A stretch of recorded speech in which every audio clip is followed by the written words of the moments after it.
Hi everyone, this is Suzanne Wagner and I'm doing another chapter in my ballet book.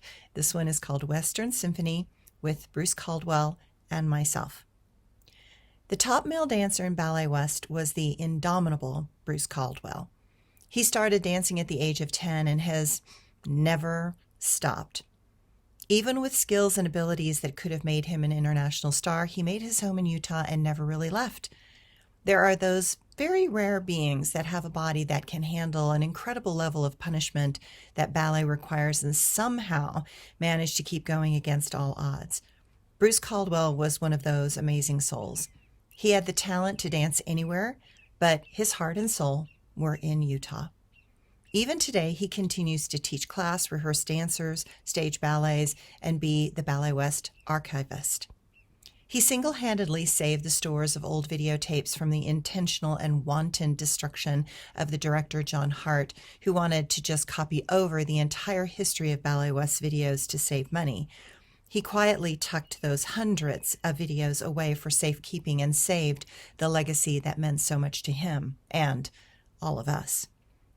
Bruce is a deep reservoir of the many various ballets and productions that have allowed Ballet West to thrive and become the great company that it is today.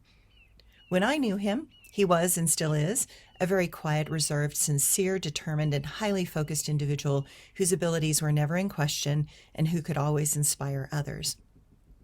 Through his consistency, we were allowed to see him mature and grow in a variety of ways that showed us how to keep stretching and growing with him.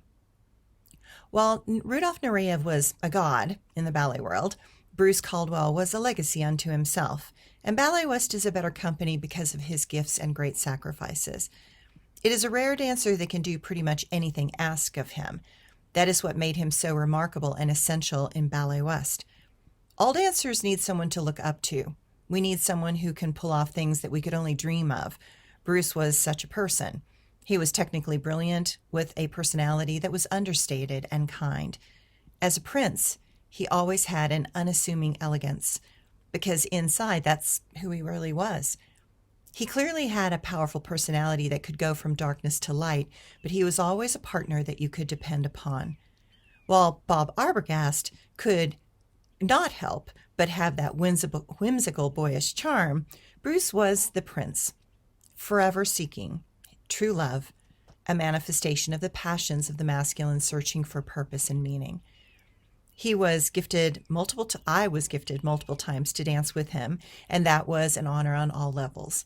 I am sure he could have had his choice of which ballerinas to work with, and there were many moments that I did get that very special opportunity. While dancing with Rudy was always a bit terrifying because you never knew what he would throw at you in the last minutes before going on stage, or if he was going to have a temper tantrum off stage while yelling and throwing things while you're dancing. Bruce never seemed to lose his temper or fly off the handle. It was just not his style. I am sure there were moments that were extremely frustrating for him, and I would see the stress and strain on him in moments as his dark eyes would smolder under a furrowed brow while his normally expressive face remained unchanged. But he knew a level of personal self-control that made him always appear professional, concerned, and willing. The first ballet I got to dance with him was in the Helen Douglas ballet, Mistress of Sorrows. Leticia Hernandez was Helen of Troy. Bruce Caldwell was her husband, Melenius. I was the demon created by the Greek gods to replace Helen and cause mayhem by removing Helen and taking her place. And I was to create the attraction with Paris, who was Mark Borchardt, and run away with him, which then began the Trojan War. This ballet was an intriguing twist in the story of Helen of Troy. I was nervous to work with Bruce because he was the top male dancer in Ballet West, and one does not want to screw such opportunities up. I am tall, and while Bruce is also tall, on point, I'm still a lot to handle. Regardless, he was up to the task and portrayed a powerful Melenius, determined to get his wife back from Paris.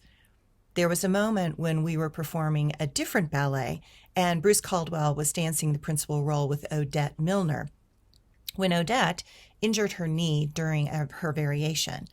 Sandra Sugai came up to me and asked me with a very serious tone and look on her face, "Suzanne, do you know the role? Can you do the steps and sequences with Bruce?" I quickly answered, "Yes, I can do it." And she said, "Go, do it." That meant that I had to leap into a role that I had never rehearsed and dance it with Bruce all the way till the end. In the dance world, that is terrifying. I instantly started sweating and wanted to throw up. I really never told people that I have sort of a strange brain. I have an almost photographic memory for choreography and music combined. That means if I see a ballet and it is to music, an odd thing happens in my brains. If the music comes on, I can still see the costumes and what the arms and legs are doing of all the dancers in that moment, not just my own parts. The only weird thing about it is that the dancers have no faces. I know, that sounds so bizarre, but that's how my brain works. I will even see two screens playing the same music with the version of the Berlin Ballet running side by side with the version of choreography from Ballet West. In that instance, I knew the choreography even though I had never rehearsed it with Bruce. While Bruce and Odette had done the hard part of the pas de deux, and she had injured herself on the variation in the pas de deux, I still had the end of the ballet to do with Bruce and the coda, which included 32 fouettes. That is something that one wants to have rehearsed and practiced first. It's not something one just likes to pull out of their pocket. I made a calculated choice to do the fouettes on the left because I was a lefty, meaning that my turns are better from the left than the right. But at that moment, I would be by myself. It did not include Bruce needing to partner me during that moment. So off we go. My regular dance partner in the ballet just stayed off stage. We were one less couple in the corps de ballet, making the stage a bit lopsided, but better than missing a principal couple in the center and at the front of the stage. Bruce was a professional, through and through. He never missed a beat. He did everything perfectly with me instead of Odette. I managed to do the 32 fouettes. They were not my best, but they were the best I could do in that moment. And Bruce and I finished the performance without making any mistakes. The curtain came down and we both looked at each other with this wry and shocked smile, and Bruce slightly bowed and tipped his hand like a hat with the bow, saying, "Thank you for the dance." But my favorite moment with Bruce was in Western Symphony, another Balanchine ballet based on the compilation of Western folk tunes arranged by Hershey Kay. As with most Balanchine ballets, it's a cardiac race from beginning to the end. It is split into 4 sections with 4 principal leads: Allegro, Adagio, Scherzo, and Rondo. Bruce and I were the Rondo section at the end. This moment in Western Symphony plays out the story of a cowboy who has bought a fancy big hat for the longest-legged dance girl he could find. It is a playful dance competition where the boy and girl try to flirt through the movements as the male cowboy tries to impress the girl with big jumps, and she tries to flirt back using her new hat and high kicks to captivate and dazzle him. Balanchine is wonderful in how he can take the classical movements and turn them into the free-spirited epitome of the glamorous Wild West. Balanchine's ballets are always fun, even as they try to make you feel like a racehorse searching for the finish line. I will forever remember Bruce Caldwell perfectly at home, wearing his cowboy chaps and his cowboy hat, eternally young and full of playful passion. Our dance of upping the ante on each other, gleeful and graceful. I love the part where I kicked my leg up while he pretended to avoid getting kicked as he ducked under my leg, dancing around me in a modified hoedown movement. Even now when I hear the music, my hips start to bounce, remembering standing on one foot and putting the tip of my toe shoe on the floor so that my knee is bent. That way I can rock my hips to the music, pointing at him in admiration as he danced.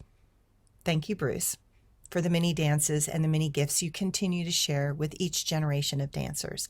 I am sure you will be forever remembered as the single greatest historical archive of Ballet West. You will forever be the unchallenged king of Ballet West.